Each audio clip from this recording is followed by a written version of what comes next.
नहीं मिक्स हो जाएंगे ना। हाँ जी, तो फास्ट मूविंग एयर के साथ लिक्विड भी स्प्रे की फॉर्म में बाहर आ जाएगा, दैट इज एटोमाइजर और sprayer works on which principle, Bernoulli's principle, Bernoulli's theorem, Bernoulli's law पे काम करता है। ऐसे बहुत सारे application, let us talk about one more application of Bernoulli's theorem, that is known as Torricelli's theorem. Torricelli theorem किसकी application है? Bernoulli's theorem. Application of Bernoulli's theorem में next application is Torricelli's theorem.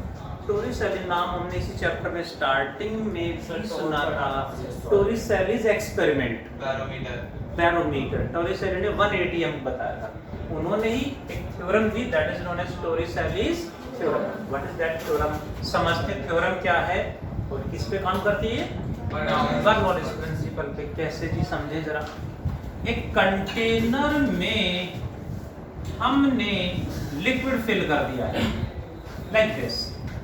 Liquid is filled like this up to certain height, let h, ठीक है। ये है ground. हमने ground से कुछ हाइट ऊपर यहाँ पे इसके अंदर एक होल कर दिया और लिक्विड सरफेस से कितना नीचे, लेट स्मॉल h, नीचे यहाँ एक होल कर दिया है।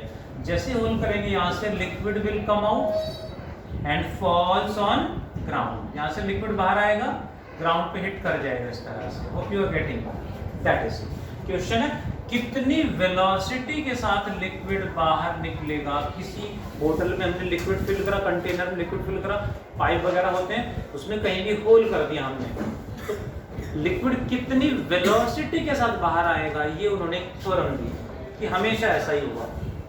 क्या कहा उन्होंने? तो लिक्विड की वेलोसिटी होगी जिससे वो बाहर आएगा, उसे बोलते हैं velocity of efflux. It states that, it बोले तो Torricelli's theorem states that velocity of efflux, velocity of efflux, efflux का मतलब है anything coming out. Efflux means flowing, efflux means flowing out, influx means flowing in. तो ये क्या है? Flowing in, flowing out यानी efflux. Velocity of efflux through a hole is always equal to velocity attained by a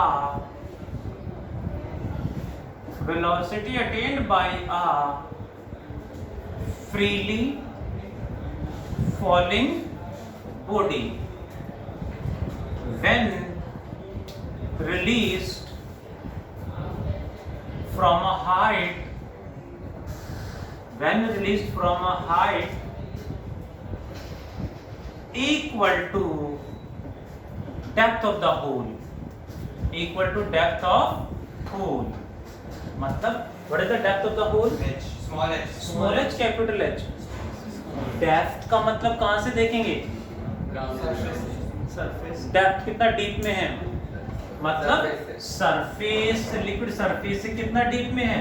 h। इतनी ही height से किसी ball को, किसी ऑब्जेक्ट को रिलीज कर रहे हैं, तो इतना ही डिस्टेंस कवर करने के बाद ये फॉल करेगी ऐसे।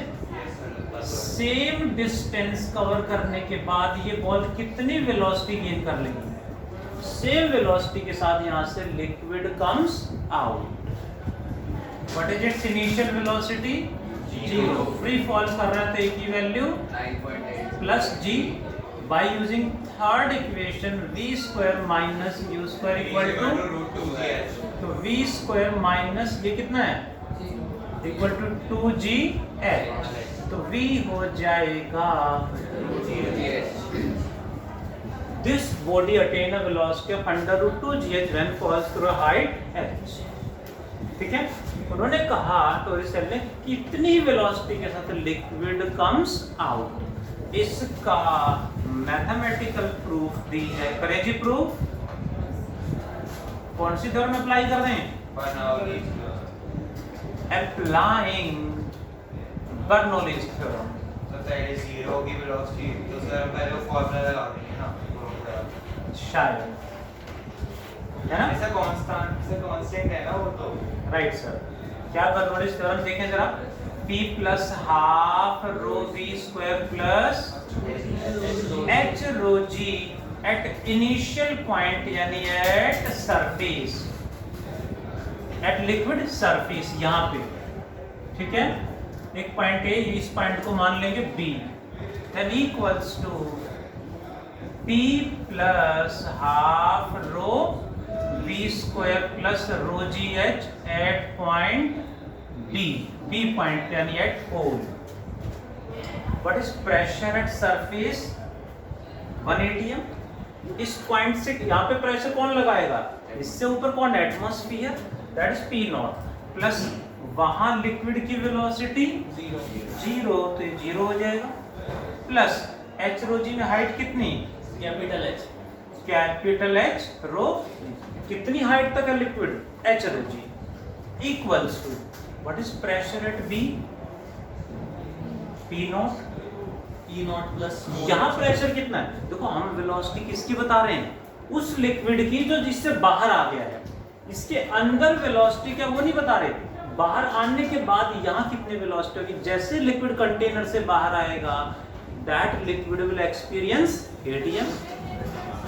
कंटेनर से बाहर आते ही तो एटमॉस्फेरिक प्रेशर लगेगा उस पे।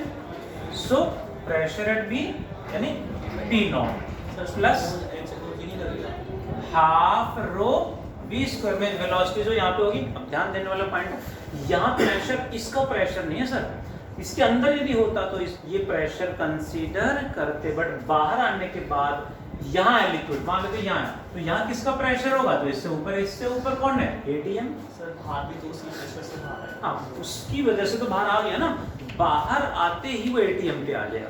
जैसे आपने वाटर में डुबकी लगाई, तो वाटर के अंदर है तो प्रेशर क्या होगा?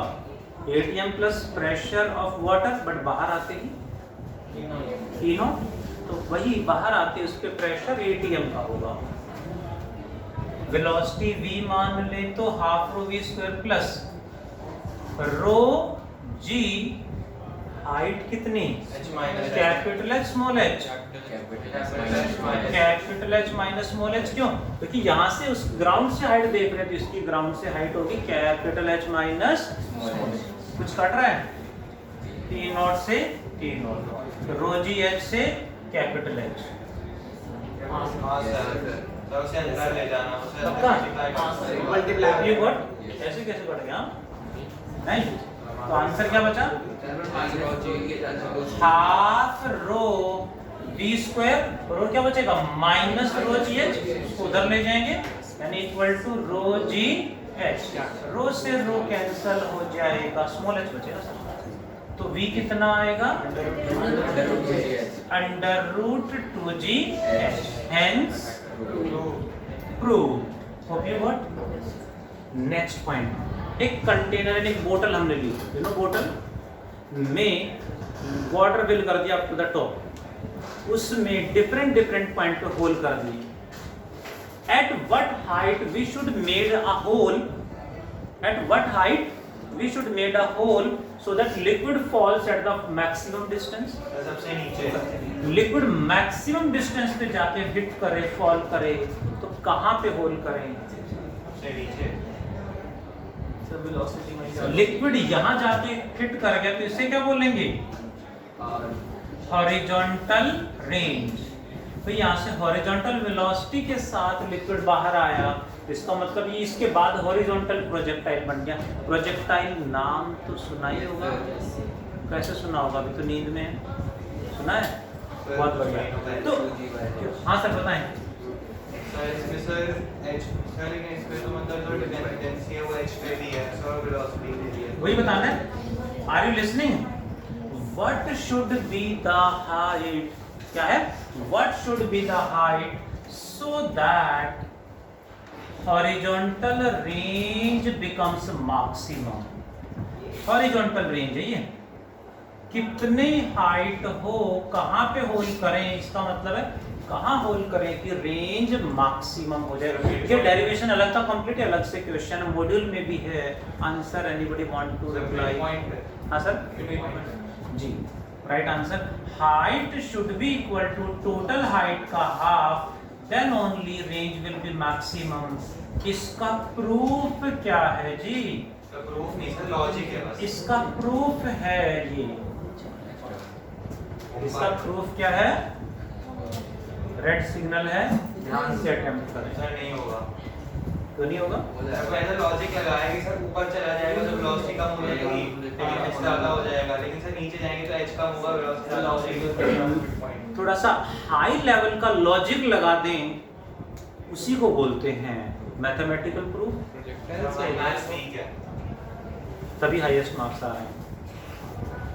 अच्छा देखिए जरा, we are talking about applications of Bernoulli's theorem में हमने प्रूव किया टोरिसेलिस थ्योरम। ऐसे और भी बहुत सारे एप्लीकेशन हैं, like one more application, venturimeter. क्या होता है? वेंचुरीमीटर क्या होता है देखो जरा।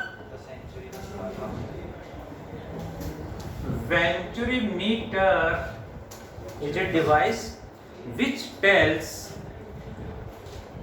what volume of liquid per second flowing through a pipe. Sir rate of volume कितना लिक्विड पर सेकंड फ्लो कर रहा है किसी पाइप में से, या भी कैसे रेट ऑफ फ्लो। जैसे घरों में पानी का मीटर लगा हुआ है, वाटर सप्लाई के लिए मीटर लगा होगा, तो लगा होगा पानी की सप्लाई का मीटर लगा होता है। हाँ सही बात है। मोटर लगा है। जहाँ मोटर या पंप लगा होगा उसके साइड में एक मीटर लगा होगा इतना बड़ा, वो वेंचुरीमीटर है। वो हमें बताता है कि कितने लीटर पर सेकंड इस पाइप के थ्रू यानी इस घर में एंटर कर रहा है, कंज्यूम हो रहा है पानी का मीटर। अच्छा अभी तक क्या ये बोल रहे थे? प्रोसेसिंग में ओ एलियन सॉफ्टवेयर। सर मीटर भी नहीं लगाने से देख देख पता चल जाता है। हाँ जी सर, तो वो पानी का जो मीटर है वो कैसे मीटर की रीडिंग देता है? That device is venturimeter. पढ़ें या रहने दें? पढ़ लें? नहीं सर रहने दें, एक्स्ट्रा है तो बता दो। हाँ सर, सर ओरली बता दो। ओरली बता दिया। It measures what? Rate of volume. It measures rate of flow of liquid, rate of flow of a liquid flowing through a pipe. That is, what does it mean? It means how many liters per second liquid is flowing through a pipe is rate of flow, and it is measured by a device named Venturimeter. इसका भी छोटा सा construction working है based on Bernoulli's theorem. School level पे पहले तो आप पूछ लेते थे, अब कम चांस है पूछने के। और भी छोटे छोटे और बहुत सारे एप्लीकेशन हैं जो हमें एग्जाम्स में, जितना इम्पोर्टेंट बर्नौलीज थ्योरम का प्रूफ है उतना ही इम्पोर्टेंट इसकी एप्लीकेशन है। बहुत ज़्यादा पॉसिबिलिटी है कि इस पे बेस्ड एक न्यूमेरिकल डाल दें। इस पे बेस्ड न्यूमेरिकल जी बेस्ड ऑन डायनामिक वेव, इस पे बेस्ड न्यूमेरिकल डाल देंगे, क्या होगा? P plus half rho v square below the wing equal to P plus half rho v square above the wing. दोनों की वेलोसिटी दे रखी होंगी, डेंसिटी गिवन होगी, कितना लिफ्ट मिलेगा वो निकालना होगा। तो प्रेशर डिफरेंस निकाल देंगे। तो लिफ्ट यानी फोर्स क्या होगा? Pressure into area. इस पे बेस्ड क्वेश्चन अक्सर आ जाता है। 1 मार्क में मैग्नेस इफेक्ट पूछ लेते हैं। टोरिसेलिस थ्योरम का प्रूफ भी आ सकता है। स्टेटमेंट है, प्रूफ तो 2 लाइन का है बस। All the sum of all the terms at A equal to sum of all the terms at B, that is. इसी तरह से वेंचुरीमीटर और भी एप्लीकेशन बर्नौलीज थ्योरम पे बेस्ड हैं जो डेली लाइफ में हम यूज करते हैं। लाइक बहुत बार हम किसी जैसे रेलवे ट्रैक के पास खड़े हैं तो व्हाट वी फील, जैसे ट्रेन हमारे सामने से गुजरती है या नहीं सर, ऐसा नहीं होना चाहिए। या हाईवे पे हम कहीं खड़े हैं और कोई बड़ा सा व्हीकल हाई स्पीड में हमारे सामने से गुजरता है, तो हमें लगता है कि वो व्हीकल हमें अपनी तरफ अट्रैक्ट कर रहा है, ऐसा फील होता है हमें, एंड इट रियली वर्क्स। हाँ सर, ये सबको ही करता है सर, ठीक है। आगे कर ले। तो वो क्यों अट्रैक्ट कर रहा है, उसका रीजन क्या समझे जरा। हमारे और ट्रेन जैसे हमारे सामने से गुजरती है, हमारे और ट्रेन के बीच में जो एयर की स्पीड है वो बहुत ज्यादा बढ़ जाती है। Velocity increase and pressure sleeping. Velocity increase then pressure decreases, but behind us velocity comparatively कम होगी, तो प्रेशर ज्यादा होगा। हाई प्रेशर हमें लो प्रेशर की तरफ पुश करेगा, जिससे हम व्हीकल की तरफ अट्रैक्ट हो रहे होते हैं। इसलिए हमें एक डिस्टेंस मेंटेन करना होता है। You know air traffic rules होते हैं कि कोई भी दो एरोप्लेन एक लिमिट से ज़्यादा क्लोज नहीं आ सकते, क्योंकि दोनों ऐसे जा रहे हैं, दोनों के बीच में एयर की स्पीड दोनों की वजह से इफेक्ट होगी, यानी बीच में एयर की स्पीड बहुत ज़्यादा बढ़ जाएगी, प्रेशर कम हो जाएगा, बट दोनों के बाहर कंपैरेटिवली वेलोसिटी ऑफ एयर कम है तो प्रेशर ज़्यादा है। सो दोनों तरफ जो हाई प्रेशर है एरोप्लेन्स को लो प्रेशर की तरफ पुश करेगा, उन्हें आपस में कोलाइड करा देगा। इसलिए एयर ट्रैफिक रूल्स होते हैं कि एक मिनिमम डिस्टेंस से ज़्यादा क्लोज कोई भी एरोप्लेन्स नहीं आ सकते, अदरवाइज वो ज़्यादा क्लोज आ गए तो प्रेशर डिफरेंस की वजह से कोलाइड कर सकते हैं। सर ये फाइटर जेट भी नहीं सब में होता है सर, पर वो तो बिल्कुल पास से निकलते हैं। हाँ सर, ऐसे निकलते हैं, ऐसे बहुत रेयर, साइड में से बहुत कम, ऊपर या नीचे से निकलते हैं। टॉप गन मैवरिक भी उसमें तो दिखाया था कि मतलब बिल्कुल इतनी पास से ले जाते हैं। बिल्कुल, मैंने भी कई बार देखी, बहुत अच्छी मूवी है। तो उसमें कोई नई उसमें शायद कुछ नया मैकेनिज्म डाल दिया हो। नहीं, मेन थिंग इज व्हाट, देखो जो एप्लीकेशन हम अप्लाई कर रहे हैं, प्रूव कर रहे हैं, यूज कर रहे हैं, वो वहाँ पे भी अप्लाई होती है, बट वहाँ पे वो इतना कम टाइम के लिए पास में आते हैं, स्पीड इतनी ज़्यादा है कि वो इफेक्ट फील नहीं होता, ठीक है। क्योंकि फाइटर प्लेन नाम ही हम बोल रहे हैं, उनकी स्पीड आपने देखा भी होगा, उनकी स्पीड इतनी ज़्यादा बढ़ा देती है कि उनका खुद का वेट कई गुना ज़्यादा बढ़ चुका होता है। 7G 8G 9G 9-10 पे मोस्ट जो ना बेहोश हो जाते हैं पायलट, और वो 13G तक ले गए थे। जैसे वो टॉप में जो लास्ट वाले पार्ट, हाँ 13G लास्ट वाले पार्ट में ऊपर से ले गए। 13G पे वो ब्लास्ट ही हो गया, वो तो बच गया, मूवी थी। चलिए do complete fast all of you, जल्दी से कंप्लीट करेंगे applications of Bernoulli's theorem. Sir एक सर जो वो टोरिस एलिस के एक्सपेरिमेंट है सर, उसमें एक दिखाया था कि मतलब एक मतलब बॉटल में बहुत सारी छेद कर दी